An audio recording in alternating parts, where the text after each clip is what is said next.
Good morning class. Welcome to study portal. Study portal पे आप सभी का स्वागत है। स्टडी पोर्टल पे मैं हूं आपका दोस्त गौरव। और जैसा कि आप सब जानते हैं कि हम स्टडी पोर्टल पे आजकल साइंस विषय के अंदर केमिस्ट्री तथा फिजिक्स की क्लासेस को बारी बारी से पढ़ रहे हैं, जो कि एग्ज़ाम पॉइंट ऑफ व्यू से आप जानते हैं कि साइंस का कितना ज़्यादा रोल है कॉम्पिटिटिव एग्ज़ाम्स किसी भी प्रकार के हों, है ना। तो उसी के लिए हम जो है बारी बारी से जो है लेक्चर्स को पढ़ रहे हैं, जिसके अंतर्गत जो है हम आपके फिजिक्स के अंतर्गत एक इम्पोर्टेंट चैप्टर लेके आपके बीच में हाजिर हैं, ठीक है ना। तो दोस्तों, शुरू करने से पहले मैं आपको बता देता हूं कि जो स्टडी पोर्टल आपका ये चैनल है, इस पे आपको विभिन्न एग्जाम्स जैसे आपके केबीएस हो गया, एनबीएस हो गया, डीएसएसबी हो गया और आपका सीटेट हो गया, इन सभी एग्जाम, एसएससी हो गया, इन सभी एग्जाम से संबंधित अगर आपको जीके के रीजनिंग किसी भी प्रकार के वीडियोस को देखना है तो आप प्लेलिस्ट में जाइए और वहाँ पर चेक कीजिए और उनको देखिए। और उसके बाद अगर आपको और भी अच्छे तरीके से चीज़ों को समझना है तो फिर इस व्हाट्सअप नंबर पर कांटेक्ट करके आप क्या कर सकते हैं, प्रिंटेड नोट्स को ले सकते हैं, जो कि हैंड रिटन नोट्स होते हैं। उससे आपको अपनी तैयारी में ज़्यादा हेल्प मिलेगी, मदद मिलेगी, ठीक है दोस्तों। तो शुरू करते हैं। तो शुरू करते हैं हम आज का जो हमारा टॉपिक है। तो शुरू करने से पहले मैं आपको बता देता हूं कि हम पढ़ रहे थे यहाँ पर जो है वो लाइट या प्रकाश के बारे में, ठीक है ना। तो प्रकाश के अंतर्गत मैंने आपको पहले बता दिया था, लाइट या प्रकाश, उसके अंतर्गत विभिन्न प्रकार की जो घटनाएं होती हैं, प्रकाशिक घटनाएं, वो होती हैं जो कि प्रकाश के अलग अलग दो प्रकार के नेचर मैंने आपको बताए थे। कि जो एक तो होता है प्रकाश का जो वेव नेचर है, तरंग प्रकृति, और दूसरा मैंने बताया था कि प्रकाश का होता है कौन सा, कण प्रकृति या पार्टिकल नेचर। और इसी के कारण जो है प्रकाश को क्या कहा जाता है, ड्यूल नेचर या दोहरी प्रकृति का कहा जाता है, समझ गए। तो जो प्रकाश की विभिन्न घटनाएं हैं, उसमें सबसे पहले मैंने आपको प्रकाश के परावर्तन या रिफ्लेक्शन ऑफ लाइट के बारे में बता दिया था कि प्रकाश जब चिकने किसी समतल तल से जो है वो एक तरह से रिफ्लेक्ट होकर वापस जाता है तो उसे प्रकाश का परावर्तन कहा जाता है, ठीक है ना। जैसे कि अगर कोई भी चिकनी सतह है, जो कोई शीशा है, कोई कांच है, उसमें प्रकाश पड़ता है तो वो क्या होता है, वापस लौट जाता है, उसको हम प्रकाश का परावर्तन कहते हैं। उसके संबंध में मैं आपको दो नियम भी उसके बताए थे, ठीक है। तो आज हम उससे आगे की बात करेंगे, जो कि प्रकाश से संबंधित ही सारे टॉपिक है, ठीक है। तो आज जो हम सबसे पहले बात करेंगे वो है आपका गोलीय दर्पण या स्फेरिकल मिरर।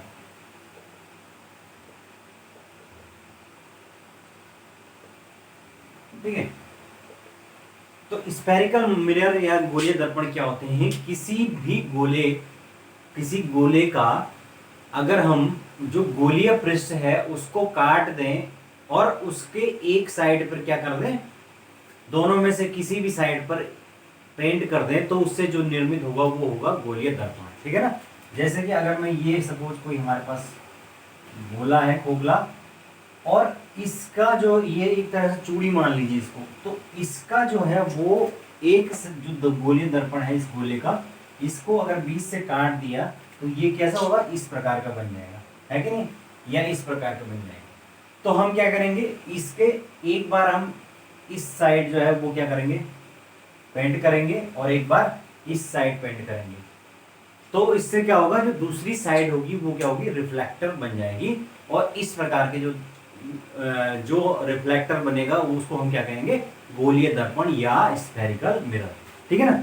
अब ये जो है गोलीय दर्पण, जब इसको इस प्रकार से काटते हैं तो ये दो प्रकार से बनते हैं, ठीक है।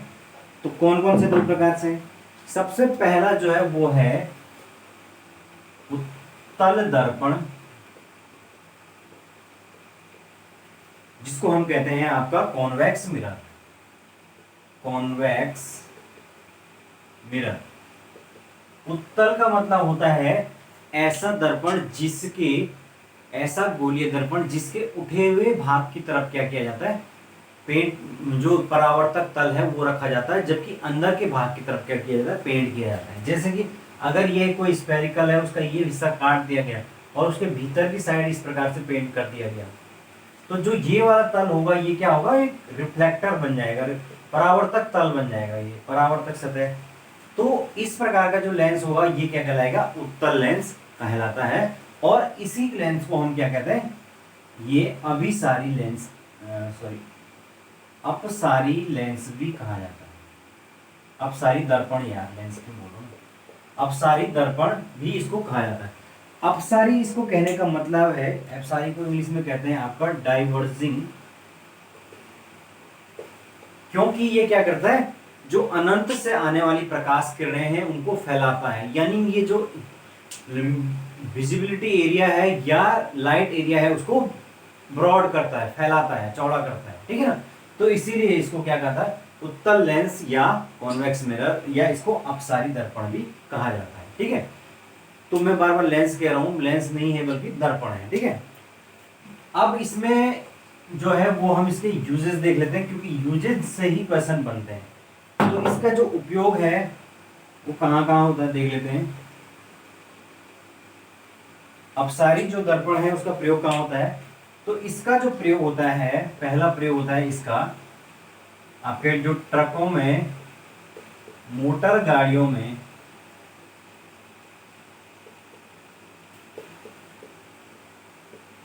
रेयर व्यू मिरर के रूप में, रेयर व्यू मिरर के रूप में, है ना।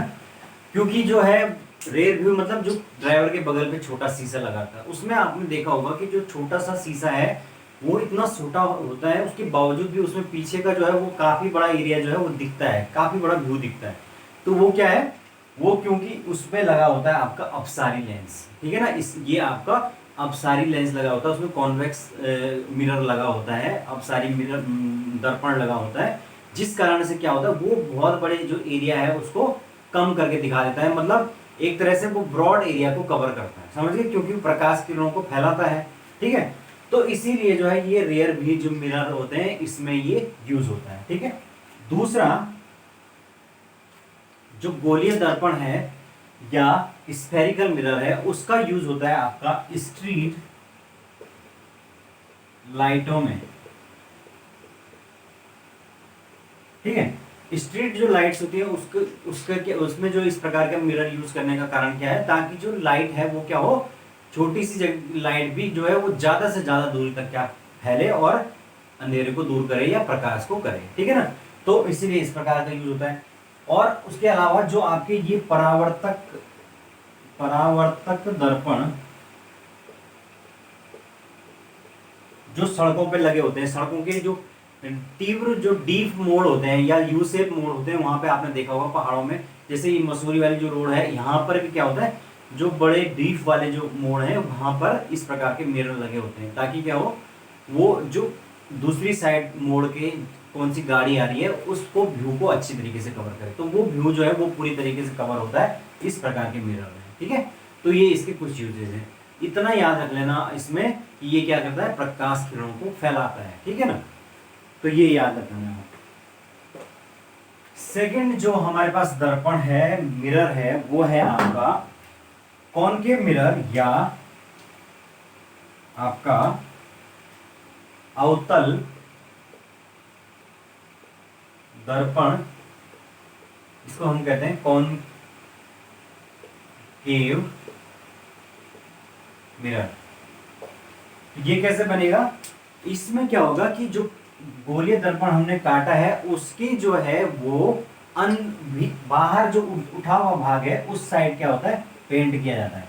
और एक चीज मैं बताना भूल गया कि इसमें जो पेंट है वो जो इस साइड पेंट किया जाता है वो या तो होता है मरकरी का, यानी आपका पारा, और या तो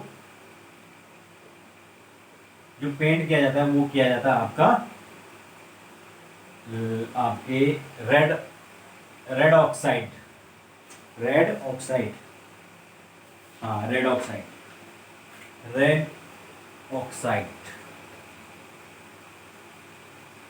ये एक लाल कलर का पदार्थ होता है, आपने देखा भी होगा कई बार शीशे के पीछे लगा होता है। तो ये इसलिए होता है ताकि जो दूसरा वाला तल है वो रिफ्लेक्टर बनाया जा सके। तो जो ये अवतल दर्पण है, ये क्या करता है, जो अनंत से आने वाली प्रकाश की किरणें इस प्रकार से इस पे पड़ रही हैं, उनको सबको एक वापस में ये करके यहाँ पर कहीं पर ये इसका फोकस बना देता है। यानी कि ये अनंत से आने वाली जो किरणें हैं उनको क्या करता है, कॉन्ट्रैक्ट करता है, उनको सिकोड़ता है, उनको एक जगह पे इकट्ठा करता है और एक बीम के रूप में चलता है। तो इस कारण से इस लेंस को कहा जाता है आपका अभिसारी। अगेन मैं कह रहा हूं लेंस, इस दर्पण को कहा जाता है अभिसारी दर्पण या कॉनकेव मिरर, जो कि क्या करता है, प्रकाश किरणों को इकट्ठी करता है। ठीक है, और इसका जो उपयोग है वो कहां पर होता है,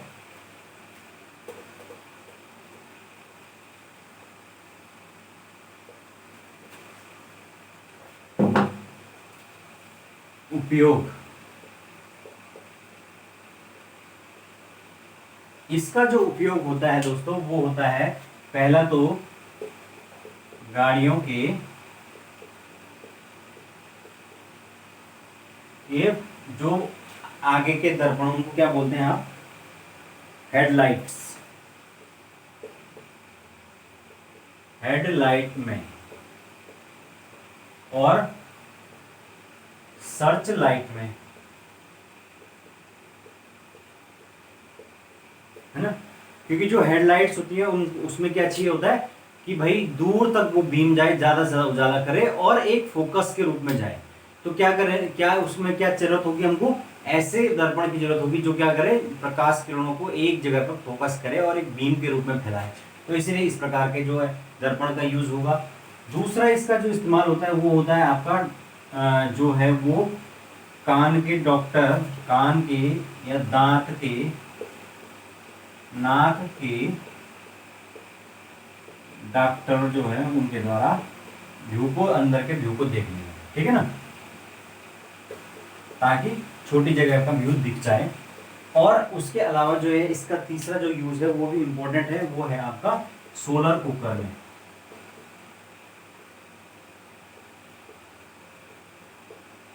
ठीक है, सोलर जो कुकर होते हैं, सोलर कुकर, उसमें क्या होता है कि जो कुकर होता है उसके ऊपर जो है एक मिरर लगा होता है, वो क्या करेगा, ये वाला मिरर, कौन सा, कॉनकेव वाला, ये क्या करेगा, सूर्य से आने वाली जो प्रकाश की किरणें हैं उनको एक जगह पर फोकस करेगा, और जहां पर वो फोकस करेगा जाहिर सी बात है वहां पर क्या होगा, हीट जनरेट होगी, और हीट जनरेट होगी तो खाना पक जाएगा। ठीक है, इसलिए सोलर कुकर में ये यूज होते हैं। ठीक है, तो इस तरीके से ये दो प्रकार से हमारे होते हैं, गोलीय दर्पण या स्फेरिकल मिरर।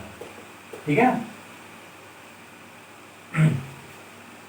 तो दोस्तों ये आप समझ चुके हैं अब। ठीक है, गोलीय दर्पण, उत्तल और अवतल। अब हम जो नेक्स्ट प्रकाशीय घटना देखेंगे, प्रकाश का अपवर्तन, परावर्तन तो हमने देख लिया, अब हम देखेंगे प्रकाश का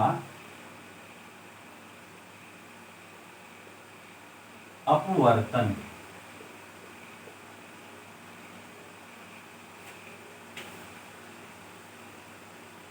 ठीक है, या इसको कहते हैं रिफ्रैक्शन ऑफ लाइट। ठीक है,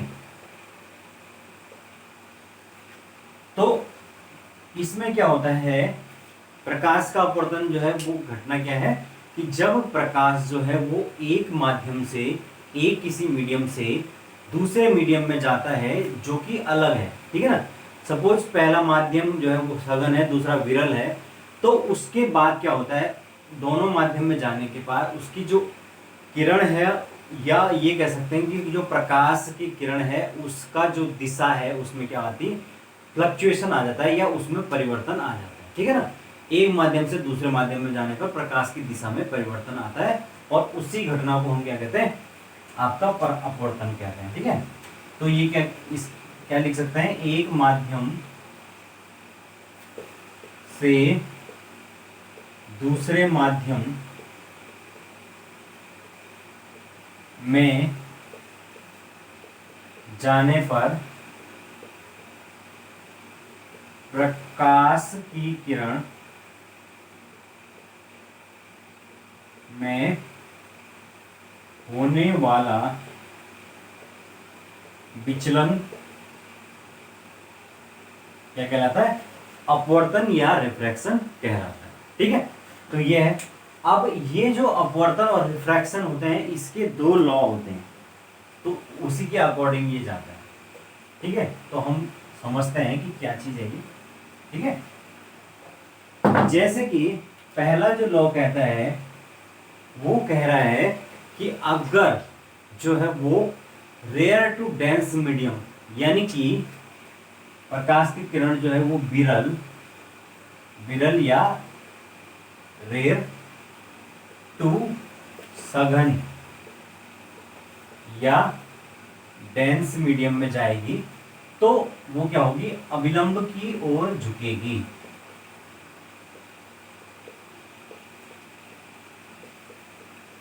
अविलंब की ओर झुकती है। ठीक है, आप फिगर से समझ लीजिए इसको कि क्या कहना चाहते हैं। ठीक है, सपोज मैं कह रहा हूं कि यहां पर जो है ये कोई किरण है, इसको हम कहते हैं ये आपतित किरण है। ठीक है, ये मैंने आपको जब परावर्तन प्राय रिफ्लेक्शन तभी बताया कि ये आपतित किरण होती है। और यहां पर जो इससे ऊपर ये कोई प्लेन है जो डिवाइड कर रहा है ऊपर और नीचे, यहां पर सपोज जो ये मीडियम है ये कैसा है, विरल है। ठीक है, और नीचे जो है वो सघन माध्यम है। अब जैसे विरल माध्यम का जो उदाहरण है वो क्या है, वायु, हवा, और सघन क्या है, जैसे पानी। यानी कि वायु से तो सघन क्या होगा, पानी होगा। तो जब ये किरण जैसे ही इस माध्यम से इस माध्यम में प्रवेश करेगी तो कायदे से इसको ऐसे चलना चाहिए था यहां से आगे, लेकिन ये क्या होगा, इस प्रकार से आ जाएगी। ये जो दोनों जो दोनों तल में हमने एक रेखा खींची हुई है विभाजन की, इसको कहा जाता है आपका अविलंब या परपेंडिकुलर। तो जो ये किरण है आपतित किरण, ये क्या होगी, आपतित किरण और इस अविलंब के बीच के जो एंगल है उसको कोण आई कहा जाता है, यानी आपतन कोण। और यहां पर देखो ये जो किरण है ये इस प्रकार से जानी चाहिए थी, लेकिन ये नीचे झुक गई है और यहां पर इसको कहा जाता है कोण आर या अपवर्तित किरण, अपवर्तित कोण। ये जो किरण है ये है अपवर्तित किरण।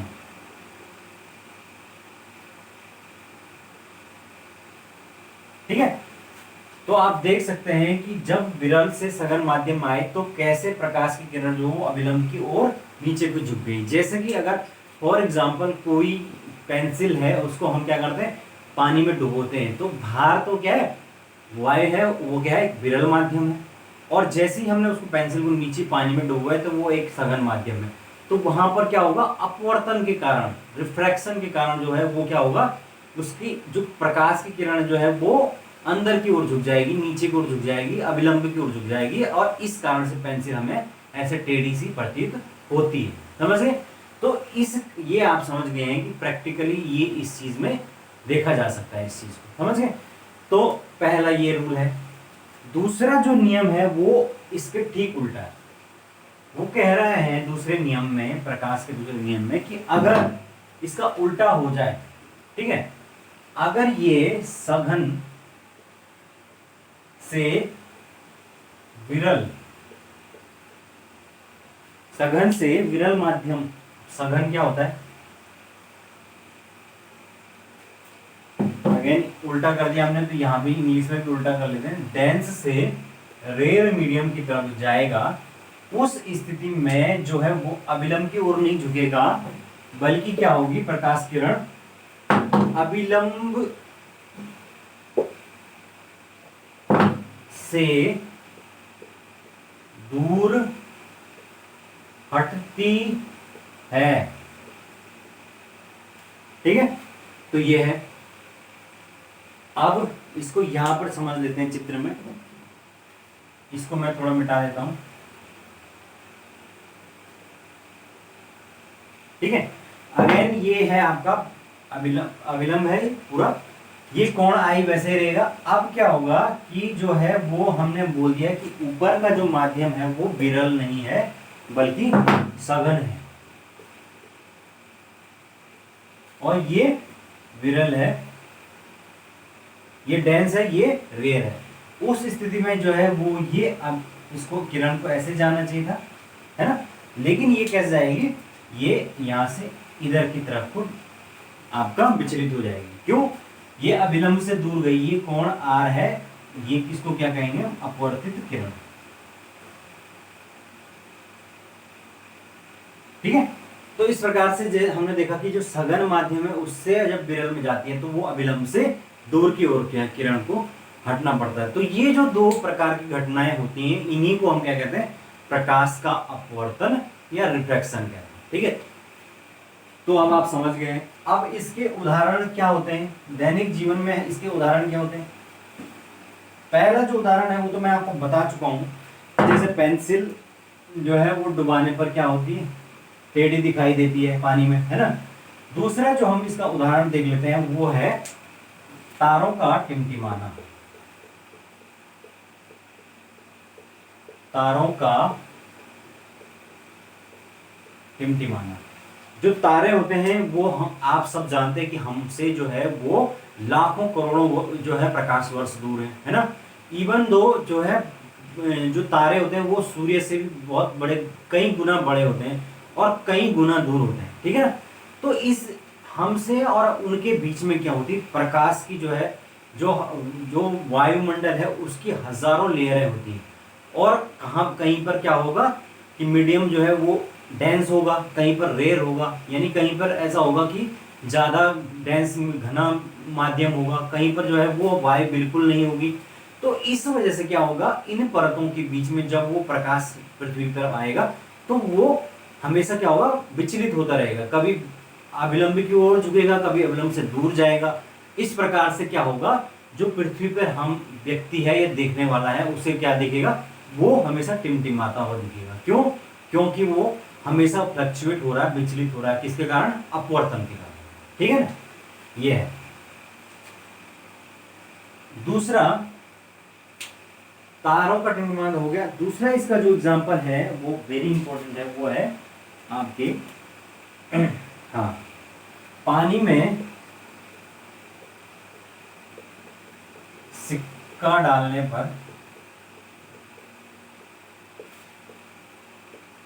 सिक्का उठा हुआ प्रतीत होता है। ठीक है ना,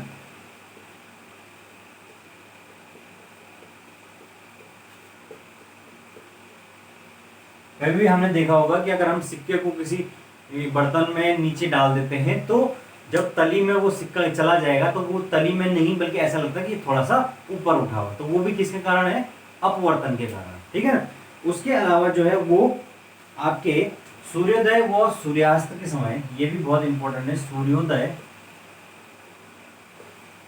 व सूर्यास्त के समय सूर्य का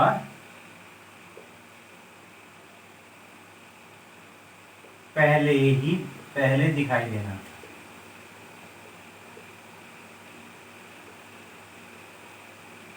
मतलब पहले या सूर्यास्त के बाद दिखाई देना, इसका मतलब है कि आपने देखा होगा, कभी आपने सूर्योदय अगर देखने का मौका मिलेगा या आप लोगों में से देखा होगा किसी ने, तो क्षितिज से नीचे, यानी जो बाउंड एक वो लाइन है जहां पर सूरज उगता है उसको क्षितिज कहते हैं, उससे नीचे होने के बाद भी जो है वो सूरज पहले ही दिखाई देने लग जाता है, कुछ टाइम पहले, सूर्योदय टाइम, यानी उसकी जो लालिमा है वो चारों तरफ दिखाई देने लग जाती है। तो वो किसके कारण है, अपवर्तन के कारण।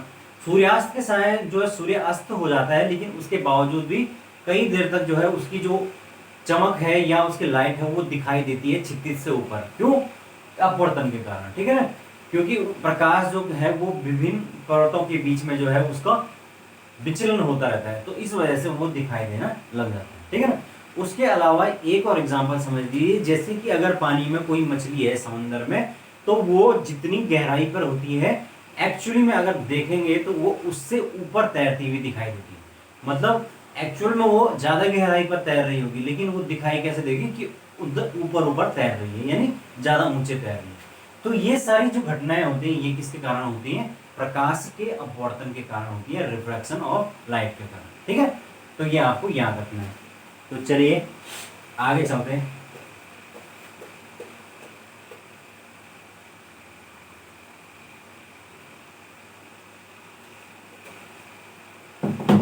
तो ये हो गया आपका अपवर्तन। नेक्स्ट जो इंपॉर्टेंट घटना है वो है पूर्ण आंतरिक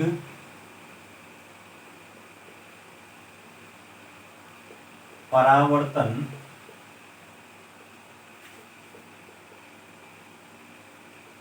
टोटल इंटरनल रिफ्रैक्शन। इस घटना को जो है वो बहुत ध्यान से समझना, क्योंकि ये एक बार अगर आपकी समझ में आ गई तो उसके बाद आप कुछ चीजों को कर लेंगे, ठीक है ना। तो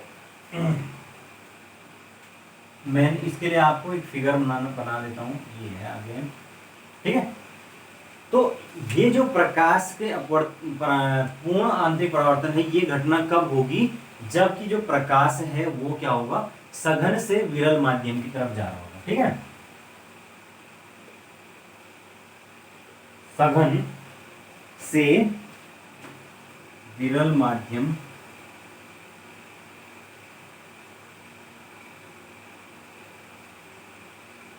ये है डेंस और ये रेल। तो मैंने आपको पहले बताया है, जैसे दोबारा हम देख लेते हैं कि ये जैसे प्रकाश है ये आ रहा है यहाँ पर इस तल पे पड़ रहा है, ये इंसिडेंट रे है, और यहाँ पर जो है इसको दूसरे मीडियम में जाने के बाद क्या होना चाहिए, इस प्रकार से चलना चाहिए। लेकिन ये क्या होगा, क्योंकि सघन से विरल में आ रहा तो क्या होगा, अविलंब से दूर हटेगा, तो ये इस प्रकार से हट जाएगा, है ना। ये मैं आपको बता चुका हूँ। अब अगर मैं सपोज ये अभी एंगल बन गया कोण आई, और यहाँ पर जो एंगल बन गया वो कोण आर है, यानी अपवर्तित किरण। अगर मैं क्या करूं, इस एंगल को बढ़ाते जाऊं, सपोज जो ये आई एंगल है इसको मैंने बढ़ा दिया, जो ये अपवर्तित किरण है इसको मैंने बढ़ा दिया है, कैसे, इसका मैंने ये एंगल नीचे कर दिया है, और ये आर आई जो है वो बड़ा हो गया।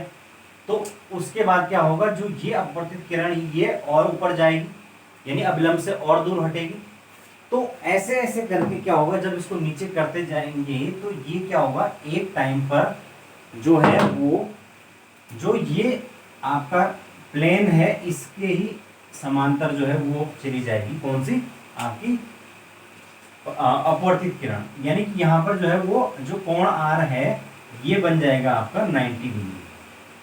तो जो 90 डिग्री का कोण बनता है उसको कहते हैं क्रांतिक कोण या क्रिटिकल एंगल,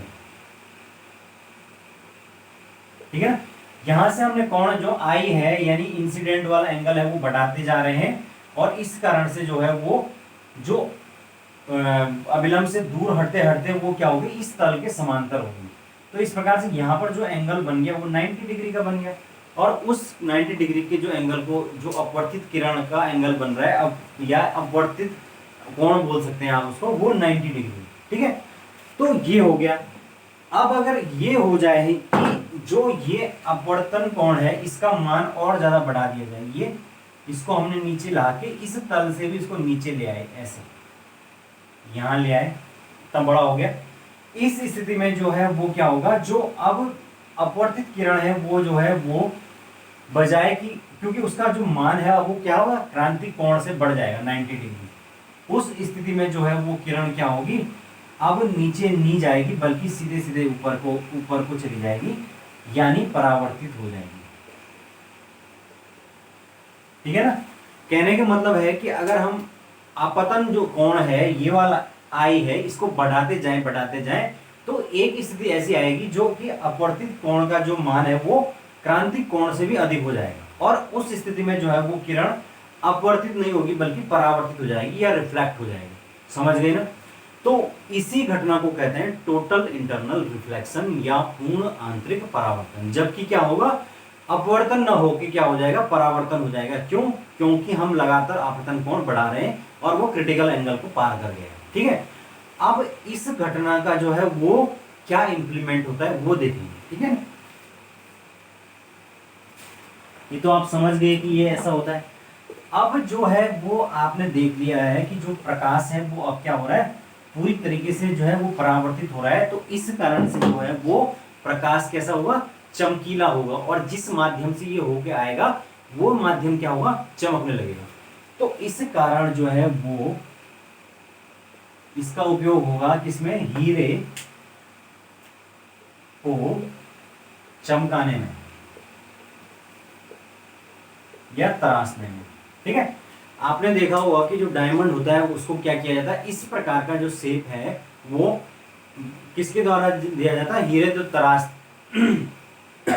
तराशे जाते हैं उसके द्वारा उसको इस प्रकार का शेप दिया जाता है कि हर उसके चारों तरफ से जो लाइट उस पर पड़ती है वो क्या होता है, अंदर जो है उसके जाके उस पर क्या होता है, टोटल इंटरनल रिफ्लेक्शन या पूर्ण आंतरिक परावर्तन होता है, जिसके कारण वो क्या होती है, लगातार परावर्तित होती रहती है। तो जब किरण उस पर आएगी और परावर्तित हो गई तो क्या होगा, वो उस पे से क्या निकलेगी, एक चमक निकलेगी, और इस कारण जो है हीरा हमेशा क्या होगा, जगमगाता रहेगा, क्योंकि उसके हर एक जो कट होते हैं, एंगल होते हैं, उन सभी से क्या होगा, टोटल इंटरनल रिफ्लेक्शन होगा, पूर्ण आंतरिक परावर्तन होगा। तो ये इसका पहला यूज है हीरे की चमक में, ठीक है ना, या हीरे को चमकाने में। दूसरा इसका जो इंपॉर्टेंट यूज है वो है जो मतलब देखा गया है वो है आपके रेगिस्तान में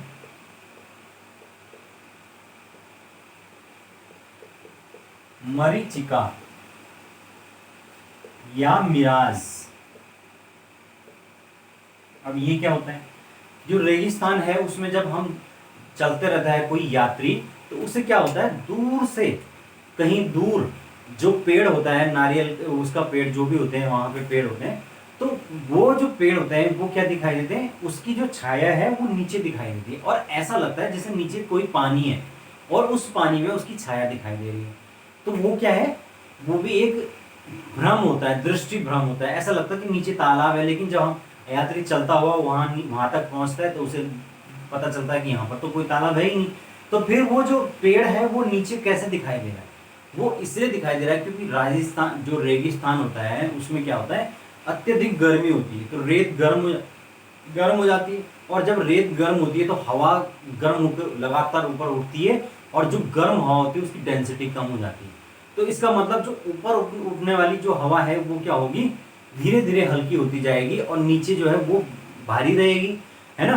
तो इस तरीके से जो है वो जो है दोनों हवाओं के बीच में क्या बन जाएगा, अलग अलग माध्यम बन जाएगी। एक हवा विरल है, एक जो है वो ज़्यादा घनी है, डेंस हो गई है, एक हल्की हो गई है, एक की डेंसिटी ज़्यादा है, एक की कम है।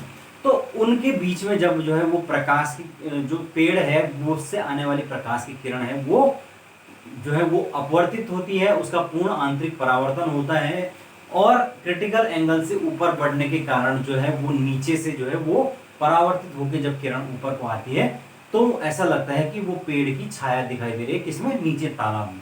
ठीक है, तो ये जो घटना होती है मरीचिका या मिराज की, ये आपके रेगिस्तान या जो डेजर्ट्स होते हैं वो उनमें दिखाई देती है। ठीक है, तो ये है। तीसरा है जो है वो ये है कि तीसरा देखते हैं, चटकने पर कांच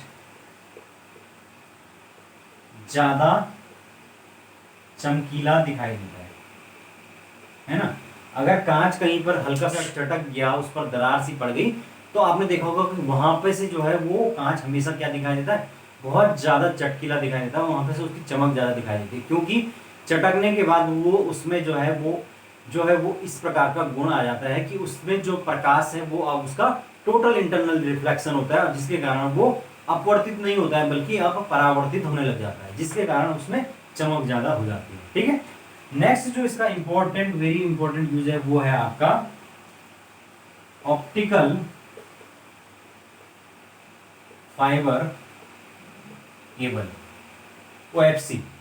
तो जो आपने देखा होगा कि वर्तमान समय में पूरे देश में गांव-गांव तक जो है वो OFC केबल्स जो है वो इंटरनेट की कनेक्टिविटी के लिए बिछाए जा रहे हैं, आपके ऑप्टिकल फाइबर केबल। तो ये जो ऑप्टिकल फाइबर केबल है ये भी जो है ये टोटल इंटरनल रिफ्लेक्शन के सिद्धांत पर चलते हैं। ठीक है ना, इसमें क्या होता है, जैसे अगर ये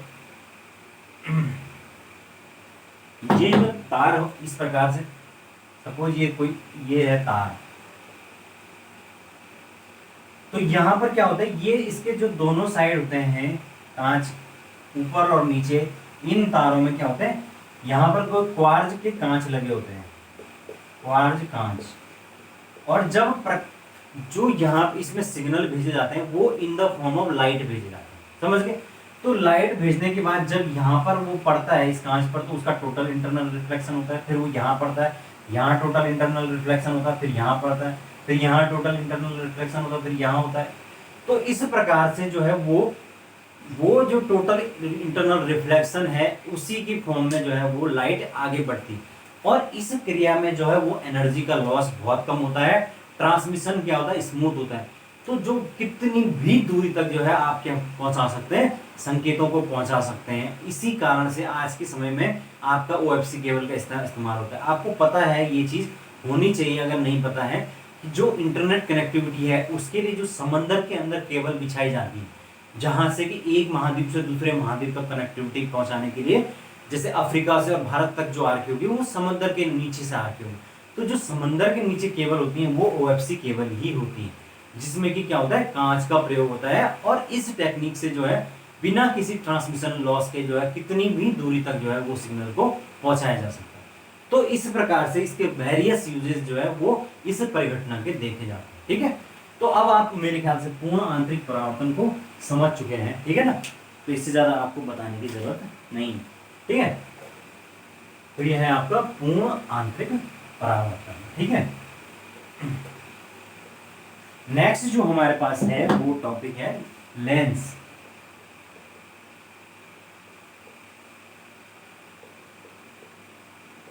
ठीक है, तो लेंस क्या होता है, किन्हीं भी दो गोलीय पृष्ठों से घिरे हुए अपवर्तक माध्यम को क्या कहते हैं, लेंस कहते हैं। सपोज ये कोई गोलीय पृष्ठ है, तो इससे दो गोलीय पृष्ठ हैं, एक ऐसे रहा होगा, एक ऐसे रहा, इनको जब जोड़ दिया तो उससे क्या होगा, ये एक माध्यम बन गया, अपवर्तक माध्यम, अपवर्तक माध्यम। तो इसी को हम क्या कहते हैं, लेंस कहते हैं, ठीक है ना। अब ये जो लेंस है इसमें भी दो प्रकार के होते हैं, जो मैंने अभी आपको दिखाया है, एक तो ये होता है और एक ये होता है। जो लेंस होता है, जो बीच में मोटा होता है, किनारों से पतला होता है, और इसके जो बीच के हिस्से हैं वो उठे होते हैं, उसको हम क्या कहते हैं, उत्तल लेंस या कॉन्वेक्स। और ये जो है जिसके किनारे मोटे होते हैं, बीच में पतला होता है, ये क्या कहलाता है, अवतल लेंस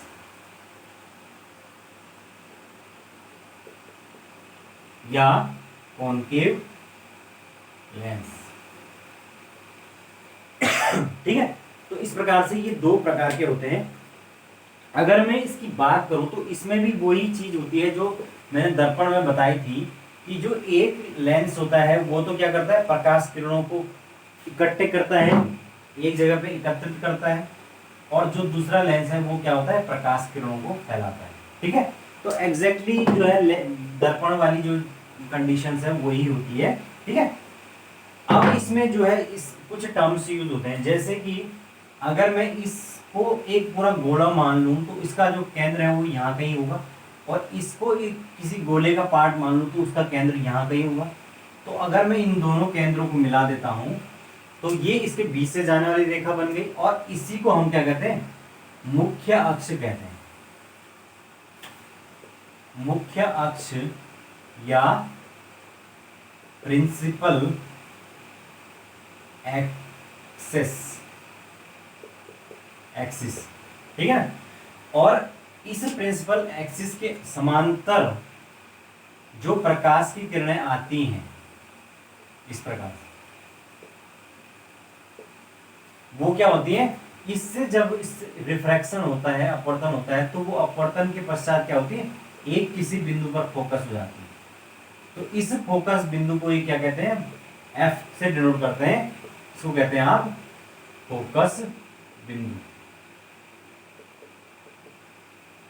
है ना। फोकस बिंदु या फोकल पॉइंट।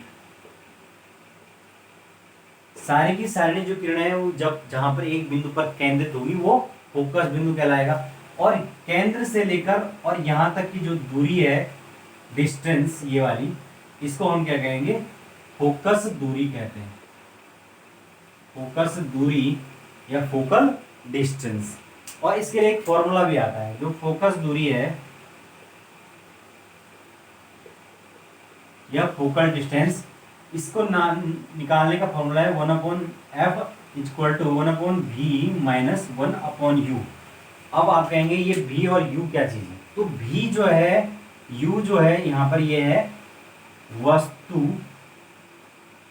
की दूरी लेंस से, और v जो है वो जो प्रतिबिंब बनेगा, इमेज बनेगी, वो उसकी दूरी।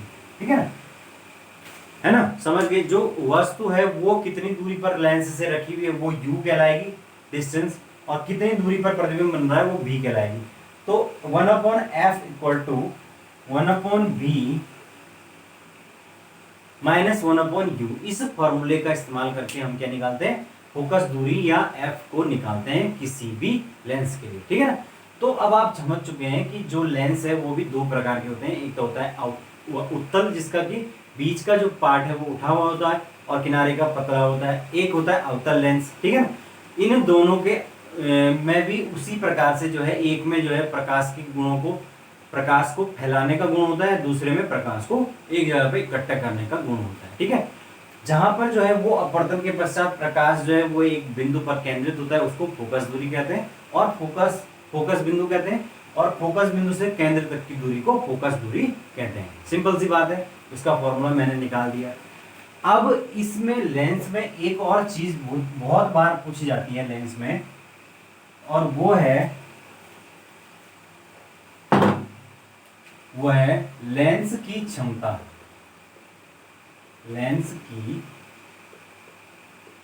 क्षमता या पावर ऑफ लेंसेज।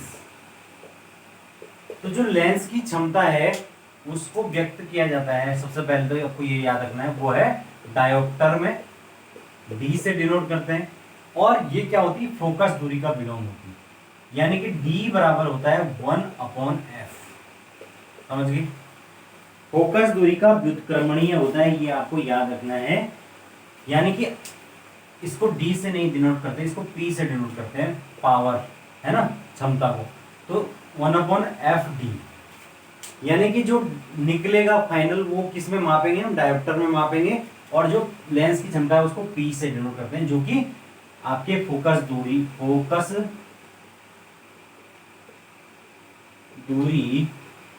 का व्युत्क्रमणीय होगा। इसका मतलब कि जितनी ज्यादा फोकस दूरी होगी उसकी जो लेंस की जो क्षमता है वो उतनी कम हो जाएगी, जितनी जो है वो कम होगी लेंस की क्षमता उतनी बढ़ जाएगी। समझ गए? तो जो क्षमता है वो और जो पावर है उनके बीच में क्या है? इनवर्सली प्रोपोर्शनल, यानी वो एक दूसरे के व्युत्क्रमानुपाती है। ठीक है ना? व्युत्क्रम। तो ये है आपका लेंस की क्षमता, जिसको डायोप्टर में मापते हैं। तो मेरे ख्याल से अब आप लोग ये सारी चीजें समझ चुके हैं। आज हमने प्रकाश से संबंधित लगभग सारी जो घटनाएं हैं वो डिस्कस कर ली है, अपवर्तन, परावर्तन, है ना। अब इसके अलावा जो बाकी चीजें हैं वो इसमें एक तो वर्ण विक्षेपण रह गया है, वो हम नेक्स्ट क्लास में डिस्कस कर लेंगे, और फिर आने वाली क्लासेस में अगर इसमें कुछ और टॉपिक्स, नए टॉपिक्स हैं वो हम डिस्कस करेंगे। ठीक है ना? तो इसी तरीके से आप लोग क्लास में बने रहिए और चीज़ों को समझते रहिए और धीरे धीरे अपनी तैयारी को करते रहिए। ठीक है क्लास? तो थैंक यू सो मच। आप मुझे पूरी तरीके से मतलब विश्वास है कि आप लोगों को ये चीज़ जो मैं बताया ये समझ में आई होगी, और आप इसी तरीके से मेरे साथ जुड़े रहिए और क्लास देखते रहिए। Okay class? तो thank you so much. Okay.